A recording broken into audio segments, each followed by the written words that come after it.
your daily Detroit, sharing what to know and where to go in Southeast Michigan. Welcome to the show. It is Friday, December 2nd, 2022. Hailing from east of Woodward, I'm Jer Stays. And from just west of Woodward, I'm Devin O'Reilly. Happy December, Jer. Yeah, it's good to see you. Good to see you, too. We're in the home stretch of 2022. I think it's treated us pretty well so far, but excited for this last part because there's a lot going on in December. Yes, there is. The holidays, all kinds of things, and apparently a lot of news as well. There is a lot of news. I mean, we always got a lot to talk about, but especially when we get mail, there's listener questions, and we're going to get into a lot today, so I'm excited. Yeah. We will start, though, with talking about the new renderings and the proposal from Olympia Development and the related companies. I promise we're going to end the show on potato salad. I can't wait to see how you're going to make that roundabout. But before we get started, I follow you on the gram, so I know you did something. I know you were somewhere the listeners want to know about. Yeah, so, my curiosity, despite, even still having the young baby at home, who's doing great, by the way, for those interested, the curiosity doesn't stop with me. And if there's a new place, Jer, I can't go too long without checking it out. This is my lifeblood. So Basan, for those of you who, if you listen to the show, we've talked about it before. We've previewed it a little bit. It's in the Eddystone building, which is Olympia-related company's development, an old hotel that got developed into apartments and then first floor restaurants and retail. And the ground floor is a restaurant concept by the people who brought you Grey Ghost and Second Best, which Grey Ghost is, one of the top 3 restaurants in Detroit by anyone's estimation. So you've got a great team there. And they opened this place, and, I hadn't got a chance to check it out. I did a little scouting trip. My wife and I are going to be going there for like a full-scale dinner out soon. But I stopped in for some cocktails and just to get a feel for the vibe. So what is the vibe? Because when they had the paper up for a minute and the timelines, I had multiple people in the inbox going, what is happening with this place? Right. And so first thing I can say, and this is going to allude to a conversation I know we're going to have a little bit later, but, I hadn't really driven around that area in the LCA, BCG headquarters, Michaelich School of Business, like that area off of Cass. It's very vibrant. And I know people maybe don't think that that's the case, but there was pedestrians. I mean, I'm sure it was Michaelich School of Business. I believe there was an LCA event, but it wasn't a game. There was a lot of people on the streets. There's a lot of cars. And so parking was actually difficult to actually get to Basan, but I was able to find a spot on Temple. Going in, it's interesting the way the place is set up, Jer. It's an old hotel, and they did a really good job doing the historic restoration of the old hotel. So it doesn't look super bright or updated. It's very kind of old school restoration style, which I appreciate. But when you walk in, you basically have to your left, you have the main dining room for Basan and also the kitchen and the kind of runners area. And then to your right, you have the dark, cozy bar lounge area, which is a pretty substantial bar, probably about 14, 16 seats, and then about 6 or 7 kind of small tables with couches. So that's kind of the cozy area. I gravitated towards that. The bar is first come, first serve. So that's something to know. It's booked up on reservations, but if you can get in there early, I stopped in about 4:15, you can get a seat at the bar. All right. What about the interior? Very, what do we call this, Jer? I would say, East Coast high-end luxury, New York. Similar, I guess the closest relative in terms of design might be the Shinola Hotel. If you go into like Evening Bar, if you go to like the living room lounge there in Shinola, that's probably the closest relative in terms of design. Very high-end, very New York. Drink tasty? The drinks were tasty. I noticed the S. I got the Night City, which, of course, it's a bourbon. It's a cocoa nib infused Campari. And, we've talked, I love a good Amaro. So some bourbon, some Campari, some maple and allspice. So that was really, really good. And then they have their own old fashioned with buckwheat honey and yuzu kosho. So there's a kind of an Asian inspiration to all the things, even the dishes. I didn't get to eat anything there this time, but they have skewers, they have bao buns. It's a very Asian-focused cuisine, and that kind of comes out in the drinks as well. The other drink I had was a skipping stone, which is rye vermouth, shiitake tinctures. So you get a little mushroom in there. Very kind of a high-end taste to the cocktails. They weren't super expensive, those, Jer. So, I mean, everything's relative now, but $12 to $16, I think, for a high-end restaurant in Detroit isn't bad. Okay. You mentioned Amaro cocktails. Engineer Randy Walker will be on the show next week to talk about this. But I mentioned this in the newsletter on Thursday that there's a new place called Apartment Disco above Lost River. on the east side. And you know what it's featuring? Amaro cocktails. That's the whole menu. Jer, this is what being a West Sider does to you. I feel so disconnected. So I'm so glad that Randy can cover that for us because, gosh, I would love to get out there, but it feels like forever away. One day, we're just going to get an Uber and take you. Sounds good. I'll put the baby to bed first. Jer, where have you been in the past week or so? So have you ever had a day so stressful that you just need a cookie? I I mean, this might be a problem that afflicts people like me. I do crave things after a long, hard day. Cookie isn't usually one of them, but I can totally relate, Jer. This was a mid-afternoon stress cookie. A stress cookie, okay. A stress cookie. Running a thing, usually pretty good, but there are stressful times. I was running errands between the North End and downtown, and in between there is a place that I had not a chance to check out yet, but I did. It's actually a chain. It's called Insomnia Cookies. It's the only location from here to Ypsilanti. Wow. So it's pretty unique as far as Metro Detroit goes. I went in and I tried 4 of their cookies that they do. I think it was like $10.95 for 4 large cookies and a big old thing of batter dip. Whoa. So you dip the cookies into You can something? dip them in there. Wow. It's sweet. Like if you want to do sweet. Sweet, literally and... literally sweet. It depends on how much you want to turn up the sweetness on that one. Some people absolutely love it. I tried it. I enjoyed it. I can only do so much of it because, full disclosure, I'm a dark chocolate guy, so I'm kind of in between on things. Anyway, these cookies were solid. My strongest cookie from the bunch was the Snickerdoodle. Well, that's a great cookie overall, I gotta say. Now, did you dip that one or? I did both with that one. That one was pretty good for dipping because it wasn't as sweet. If you do like a chocolate chip or like a double chunk chocolate and then do a cake batter dip, that's a lot. Is it like icing or like we're talking like icing? Cookie dough? Right, but this isn't. So the cookies are, of course, warmed. Yes. And then you've got 2 options when I was there. It was icing and then cookie butter. Wow. Jared, my mind's blown a little bit because maybe I've been out of the cookie game for a while. I didn't realize we were now dipping cookies into more batter and more additional sweet offerings. Well, this place is kind of designed for those late night snacks. It has very late hours. They usually find them around colleges. I see where you're going with I this. feel like 22-year-old me after a late night. I get it. I get it going back to the dorm room. I think they know their audience. Yeah, Jerry, I think I pick up and they are open at 4:20. I think I pick up a little what you're putting down there. And I will also say, certainly in my early 20s, taking down a couple cookies with cake batter and icing, wouldn't think anything of it.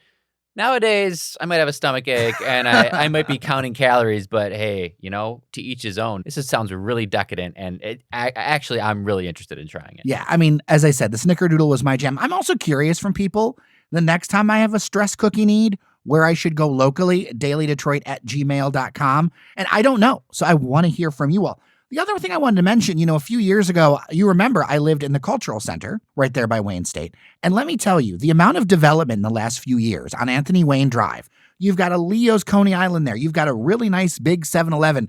There's a Haraz Coffee opening up there. I know you mentioned Haraz. You like that place. They do a really good job, and they are very aggressive about franchising. So you're going to start seeing Haraz's pop up everywhere. They could also be very aggressive about sponsorship if they like. Indeed. Anyway, I wanted to mention how much retail development. I saw even more things out of the corner of my eye, but I had to get over to the next meeting. I just wanted to shout out that that's a whole different corridor now. And if you want to stop in and you need something quick like that, it's good to know where that stuff is. Yeah, and I think it's really cool because it's something unique because it's almost becoming more and more of the campus center for Wayne State. And so that really caters to the students. It caters to the Wayne State population, which is, there's dorms, Jerry. I mean, they built a lot of dorms there, but it's still a lot of commuters. So that area features a lot of places to get quick food, munchies, pick up grab and go stuff. It's a really cool area, and I think people can miss it if they're not, because it's off the beaten path a little bit if you're not in that Wayne State campus area.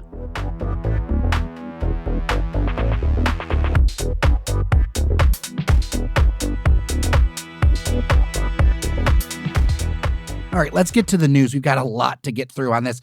Not a lot of stories, but I think a big talker in that the plans are now released for the next phase, or really the first phase of District Detroit. This is a partnership between Olympia Development, which is the Illich family, Stephen Ross related companies, did Hudson Yard in New York City, among a number of other large developments. I'll do a very, very quick reset. If you want more details, go to our email newsletter, dailydetroit.substack.com. It's the first one at the top. I have a bunch of details up there. But basically, we're talking about 1.2 million square feet of commercial office space, 146,000 square feet of retail, nearly 500 hotel rooms, almost 900 mixed income residential units, all to be built in the next 5 years. They're looking for a transformational brownfield tax incentive kind of thing, which is the same program that the Gilberts got, Bedrock, for the Hudson's Tower. If you look at what they got in percentage, the size of the project was somewhere around 30%. So it could be something like $500 million in incentives they're looking for. Real quick, second table, they got all the renderings up there. I put a bunch of renderings on the site and take a look at it. But Devin, what are your first blush thoughts at this? I mean, a few things. The one thing that scares me about what you just were listing is the 1.2, I believe, million square feet of office space. Yeah, I wanted to get into that with you. Yeah. Well, let's go right to that because that jumps out at me. I did some research and called some people over in New York. That's actually a criticism of Hudson Yards and criticism of some of the developments, that you have all this office space. And does that office space make sense in this world? Or do we have a situation where we have people who are on the record of being very big into the office, right? Most CEOs and leaders with this kind of money are really big in pushing everybody back to the office.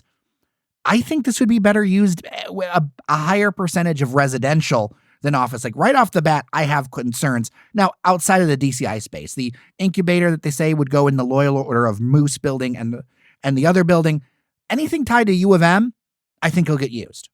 But anything that's not, I have serious questions. I'm with you. That would be my biggest concern. And you obviously, Jared, as a whole, I think this development is good. I think it's going to be a positive impact. We talk a lot about the subsidies that they get and the tax credits. I'll mention again, because I think it bears repeating, that these pots, they have specific names on them. And so when you're going to get upset about a project like this getting funds, getting tax credits, I should say. Because, right, they're not writing a check. Right. You have to remember, you cannot say this shouldn't get any. I want it to go to build out, the Grandmont Rosedale neighborhood. Different pots of money. That money can't be allocated to this. So this is only for specific purposes. But developers would make the case that there would still be a net benefit because of the income taxes and things Sure. like that. Now, there are definitely a lot of experts who will debate that. Sure. We can debate where it should go. I want to kind of nip in the bud people saying, hell no, why are we giving these tax breaks to related companies and Illich? We should be using that to invest in the neighborhoods. That's not a wrong statement. I don't disagree with that on its face, but the reality is this money can never be allocated to neighborhoods. Captured from the people who it's newly captured. Now, I mean, in theory, if there were no incentives whatsoever, it could go to a general pot, but that's not reality. Right. So that's not building without incentives is not a reality in this town. So that's the level set that I want to have. But I do think that it is a worthy conversation as far as what is that makeup. I would not disagree with someone who said that this should include maybe more affordable housing, whatever that means, reasonably affordable. I'm going to call it workforce housing. Sure. Right? Because when people say affordable housing, they think it's, for the average median income of Detroit. Right. That's the city of Detroit's average median income is far below the region's. Right. So I really consider this workforce housing because that's what it's targeted to, the average median income of the region. Right. Not low income housing. Right. We're talking about reasonable income, workforce housing, like you said. What is it? 70% of AMI, something in that regard.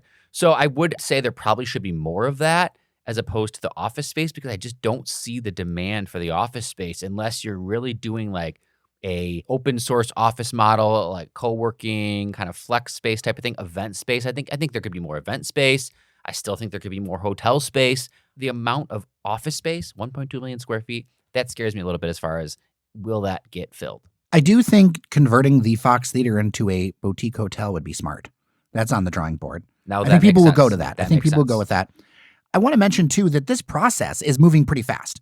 So the next community meeting for this is December 6th. And they're already going to be nominating people for the community benefits process.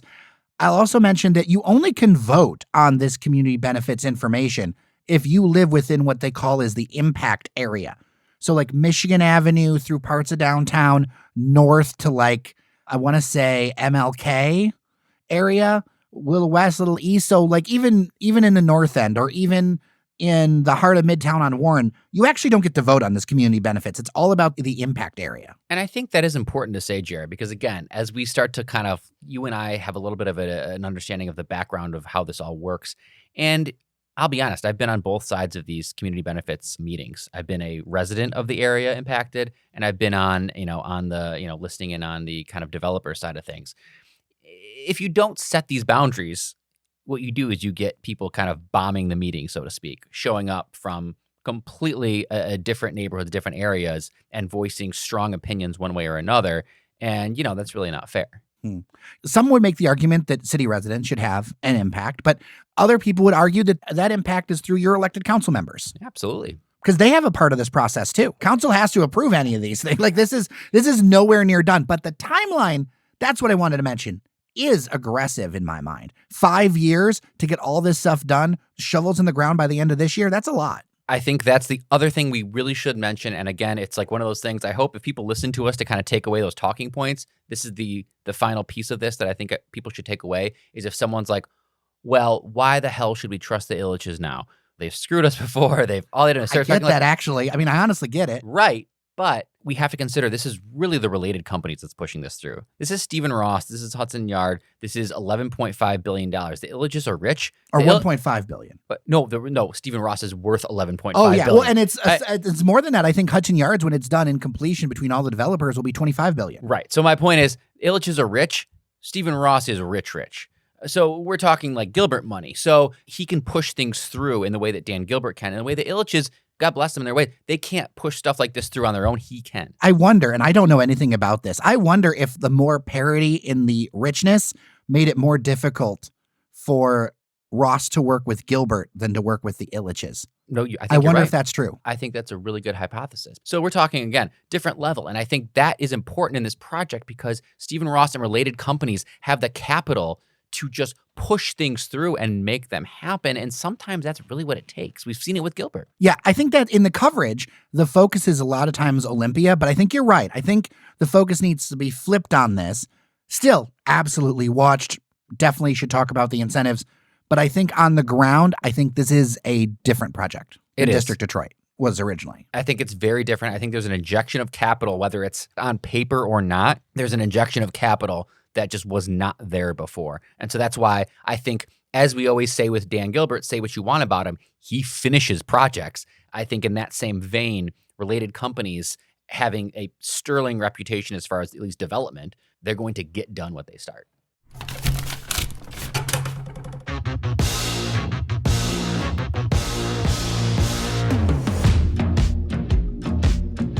Let's get into the mailbag. We've got a ton of feedback to get through. You ready, Devin? Always fun, Jay. Let's do it. What do we got? I want to just set the stage and say I'm going in almost blind here. I like to go in fresh. So you get mad at me if I send you notes. No, I don't want to hear it. I want to hear these firsthand. So let's go. All right. So this is kind of an amalgamation of some things. I highlighted a few of the comments that I thought were themes amongst multiple people or things that were kind of unique. So John N. sent us a note highlighting a need for more chain-like things downtown. Now, it's a long note. It was a good note. I got to shorten it for the air.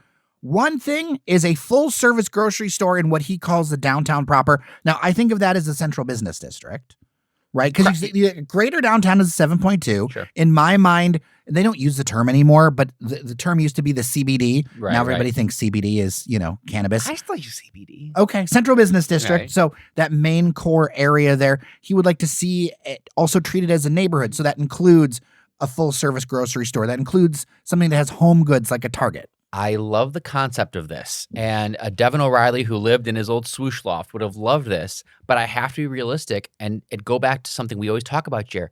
Not enough people live there right now to support that. They just don't.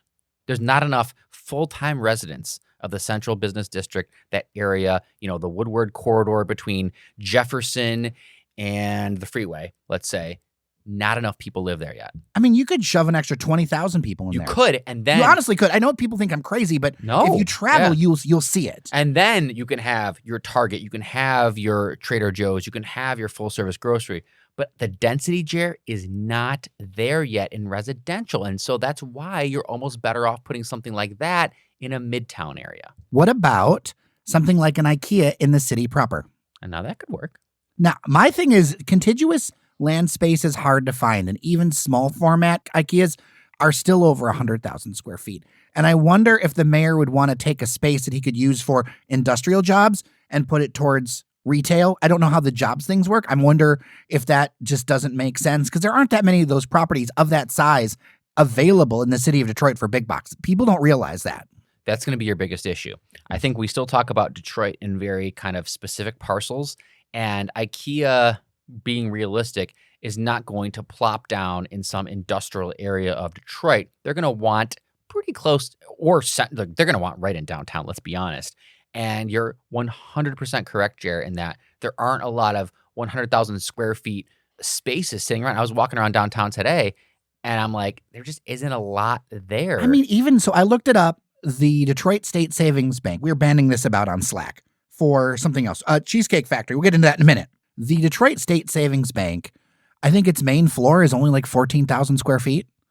That's 1/10 of what you need for some of these big box stores. Like, it just, the square footage isn't there. I would love to hear a follow-up mailbag or listener responses on if you think something like this should go in, you got to tell us where. Yeah. Because I don't know where I don't know where. You know what? Go to, I think it's Regrid. It used to be LandGrid. It used to be Loveland. You can go on there and see actually like the property ownerships of things, and you'll realize that areas that look big and empty, they'll have like 4 owners on them. Yeah. You know, and that's one of the challenges with all of this stuff. Not to knock it down, but that's why you don't have, you know, people are saying, well, the Meyer should be bigger or out in the middle of that's why it doesn't happen. There isn't the contiguous land that you can, you know, put together. So let's get into one that a couple of people mentioned, a multiplex movie theater. Now, John mentioned about the Big Sean project, which I haven't heard butt kiss about in a minute, over in Midtown by Wayne State University, like 94 there, like one of the old parking lots that was floated like a year ago. Yeah. I haven't heard anything about that since then. The movie theater chatter has been pretty dormant, and that's unfortunate because it's been talked about. Clearly, Detroit does not have one. You know, the only one that we used to have was the Rensen movie theater. Now, do you remember the Rensen? I do. I went. I went to the Rensen too. I've been to the Rensen movie theater. It was perfectly fine because there wasn't a lot out there. And remember, was it 3 years ago or so, we were talking about pre-COVID, the Alamo Draft House was going to go in. Mm-hmm. That was going to be Martin Luther King, I think. Yeah, yep. Martin Luther King and Woodward. That got shuttered. Just, you know, COVID kind of killed that whole deal. And then we were talking about Big Sean and Imagine Theater going in near Wayne State. That's been quiet. I mean, if they're going to do it, it's going to take a while at this point. So, unfortunately, you are not going to see a movie theater in the next 3 to 4 years. Yeah, and the overall industry's kind of got to find a new footing, too. That's right, true. For new investment. Yeah, why does that make sense? I think that's why the Alamo Draft House was appealing initially, is because it was more of a kind of booze-forward, you know, entertainment space that also had movies. I don't know how lucrative a movie theater is unless maybe you're a chain. I mean, you know, Paul Glantz and Imagine do a really good job of kind of, not franchising, but building out Look at the one in downtown Royal Oak. Yeah. Right? That's a format that could fit, and that's a size that could fit in one of the properties. And I do think there's a future there. And, you know, I don't think we've talked about it, but the Star Fairlane is not long for this world. So you're going to lose a movie theater, not in Detroit. AMC. I don't think it's a Star anymore. I'm sorry. You're right. AMC. We all remember it as a Star. I know. Well, growing up there, Star Fairlane. Right. Star Fairlane was everything. But no, you're right. It's an AMC, but it's not long for this world. So we're going to lose another kind of Detroit adjacent movie theater. This was in this email, but like 10 others, people having feedback about the Apple Store. John, Liz, Jamal, a few others thought they would be successful, especially as it's the only one for many miles. One person said it was the only one in Wayne County. Would an Apple Store do well? To me, it's a showpiece. I have owned an iPhone for 12 years now. I've never been into an Apple Store. Why do I need? I don't need to go. I don't know why. Actually, I don't know why people go into an Apple Store. Maybe you can help me, Jerry. Repairs. Oh, right, like drop off. I'm not smashing my phones very often, so I kind of just trade it in. I don't have a lot of iPhone rage where I'm throwing the O'Reilly Rager. No, it doesn't happen. I've actually never been in an Apple Store in 12 years of owning an iPhone. I'm just saying that because I think it's a showpiece. I think to have an Apple Store in your downtown is really cool. It'll show how far we've come. It'll show we've made it. But I'm not sure how practical it's going to be. I think it fits into that 3D advertising category we've talked about. Yeah. We've talked about that. Now, I got to mention this because, look, for 20 years, and I'm not holding this against you, John. Love you, John. And I appreciate the note. Very well thought out. And this comes up about once a month. Cheesecake Factory in downtown Detroit. I have been watching Detroit for 20 years, and it is the most thing that everyone says we need and we don't get. And downtown Detroit's a Cheesecake Factory, and it drives me crazy. I will put cards on the table, Devin. I do not like Cheesecake Factory. I'm going to set that aside because I know there's lots of businesses that are not for me that can do well and successful. Cheesecake Factory, downtown Detroit. I'm with you, Jer. I haven't been to a Cheesecake Factory in decades. I don't like it. But it would do well? Incredible. It would be one of the most popular places downtown. We absolutely You're should right, because like I was looking online. Do you know what the most searched restaurant in downtown Detroit is as of like the holiday weekend. I don't remember what the time frame I put in there, but it was pretty consistent. You know what the most searched restaurant was? Sugar Factory. Out of all these options, I'm worried. Sugar Factory. I'm worried Sugar Factory stole the Cheesecake Factory spot. You could have put it right there in One Campus Marcia. So that is our only downside. That's where Cheesecake Factory should have gone. That's fair. I feel like that's fair. But people, look, this is a piece that I've had to make over the years. I am somebody who loves the adventurous. And don't get me wrong, I go to chains on occasion. I do. I am a sucker for a good located Starbucks. I'll fully admit it, even though I support lots of local places. Sometimes, especially when you're traveling, you just need your Starbucks. But I can't. Like, it's so hard for me to like do it and get excited about a place with a menu that's the size of a book. And a caloric intake that's the size of an encyclopedia. But I mean, I do eat cookies for stress purposes. I fully admit that I'm guilty. It's all about balance, Jerry. To me, the way I justify it'll do well. It was the most searched restaurant. It would do fantastic, Jerry. And that's why I like to look at this from a balanced perspective and say, look, if there's a Cheesecake Factory, that means less people are going to the restaurants that I actually like to go to. And so that's great. I'm so happy that there's a Cheesecake Factory because if that's downtown, then maybe I can get into the restaurants I actually want to go to. So I will say, Jer, finally, that for the person who asked this, there will be a Cheesecake Factory downtown. You're just going to have to wait until the Hudson site opens. And just for you, I will meet you for a drink or a slice of cheesecake there. Just for you. I'm sure they have a cheesecake martini we can. All right. Back to an episode about housing affordability and safety. You remember when I did that one? Yes. Yeah. Okay. Neil asks, only 2% of small-scale landlords are registered with the city. What are the benefits to register with the city other than extra inspections and the risk of them telling you what you can and can't do with your property? I think this is a good question because I think this is part of the problem why people aren't signing up. Like, I know some landlords, rent, things like that. Most people I know are not in registered properties. And I think the problem is that the numbers don't work. Yes, I think that's probably the answer. And the city wants to do things a certain way, but it financially doesn't make sense to do them that way. And so they have to do a little bit better job of incentivizing this because otherwise, why would you, right? Look, if you're getting a place for less than maybe $1,000 or $1,200 a month, the numbers don't work for compliance. Like, they just don't. No. And that's a hard thing because a lot of Detroit doesn't make enough money to support that level. So there has to be a gap there. I hate to say this, but it's got to get paid for somehow. When a law is mass not followed or an ordinance mass not followed, there is a gap there that something is broken. Now, some landlords are liquidating their properties, and I think that's intentional by the city. I think they wanted to rinse some people out who didn't want to deal with the problems. But that's my personal opinion. I don't have like stats for that. That's something I believe. But that's part of the problem with this. And unfortunately, I think it's going to have to mean some sort of dollars in between. For sure. I think that's it. And I think also the city wants to encourage more home ownership. And so they're more focused on ways that they can get people, Detroiters, owning homes. And I think they're less concerned about the renter aspect of it, even though it is important. Right. They talk a lot about it. But yeah, that's the thing. All right. Thanks to John C. for sending me the recipe for the potato salad at Mueller's Market. Now, to be clear, this is an inspired by, not an actual copy, but good nonetheless. Remember I mentioned that? Yes, I do love a good potato salad. And so we talked about this, and I can't wait to make this myself. Yeah, you're a lifesaver, John. This is amazing. I'm doing this weekend, and I realized the ingredient I missed, Devin. Wait. I missed an ingredient because I was trying to figure it out. Can you say what it was? Yeah, I know what I messed up. And I'm going to link to the recipe in the show notes. You're going to tell us. I'm going to tell you what I missed tasting the Mueller's, going, okay, how am I going to copy this? I taste it. I've picked things out, whatever. Let me tell you what I missed. Radishes. There are more radishes and carrot in this thing. I totally missed it. I would have never thought to put radishes in. Yeah, there's more radishes than carrots in it. Oh. So I'll put the recipe in the show notes. I appreciate you, John C., and your persistence in making sure that I got that recipe. You're going to make my weekend a whole lot better.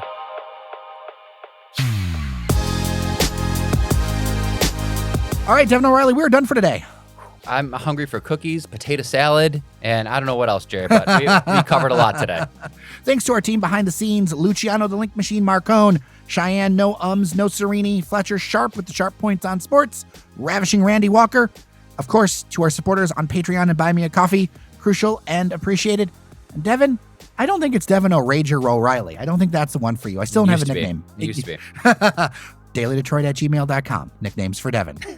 So with that, I'm Jer Stays. I'm Devin O'Reilly. Thank you so much for listening. Remember that you are somebody, and we'll see you around Detroit.